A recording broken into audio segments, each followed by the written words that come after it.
Start చేయండి. నేను మాట్లాడితే నీకేముండదు. మీరు గుంటూరు కారం యూనిట్ని ఎంతో ప్రేమించే మీడియా మిత్రులందరికీ సంక్రాంతి శుభాకాంక్షలు. ఇట్లా మా సినిమా నేను రిలీజ్ అయింది మీ అందరికీ తెలుసు. జనాలు అందరూ బాగా ఆదరించారండి. ఫస్ట్ డే కలెక్షన్స్ మేము ఎక్స్పెక్ట్ చేసిన దానికంటే చాలా బెటర్గా ఉన్నాయి. ఒక రీజనల్ తెలుగు సినిమాకి చాలా రోజుల తర్వాత ఒక రీజనల్ తెలుగు సినిమా రిలీజ్ అయింది ఫ్యామిలీ సెంటిమెంట్స్తో. దాన్ని జనాలు బాగా ఎంబ్రేస్ చేశారు. కొన్ని చోట్ల 1 o'clock షోస్ పడిన చోట్ల కొంచెం మిక్స్డ్ రివ్యూస్ వచ్చినాయండి నిన్న రాత్రి. కానీ అవన్నీ నిన్న ఈవినింగ్ ఫస్ట్ షోలకి సెకండ్ షోలు వచ్చే టైంకి ఫ్యామిలీస్ అన్నీ థియేటర్స్కి వచ్చిన తర్వాత అదంతా పాజిటివ్గానే మారిపోయింది. చక్కగా ఫ్యామిలీతో వచ్చి పండగ రోజు ఎంజాయ్ చేసే సినిమా అండి. దయచేసి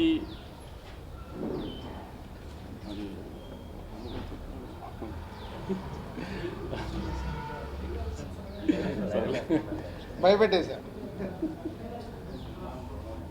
పండగకి మీరు ఫ్యామిలీస్తో చక్కగా వచ్చి మహేష్ బాబు గారు, త్రివిక్రమ్ గారి సినిమా ఎంజాయ్ చేయండి. పాటలు, ఫైట్లు, కామెడీ, సెంటిమెంట్ అన్ని ఎలిమెంట్స్ ఉన్న ప్రాపర్ పండగ సినిమా అండి. దయచేసి మిగతా ఏమి మాటలు నమ్మకుండా మీరు ప్రాపర్గా థియేటర్కి వచ్చి సినిమా చూడండి. మీరు ఎంటర్టైన్ అవుతారన్న గ్యారంటీ నాది. నేను చెప్తా. అంతేనా? అంతే మీరు మాట్లాడు.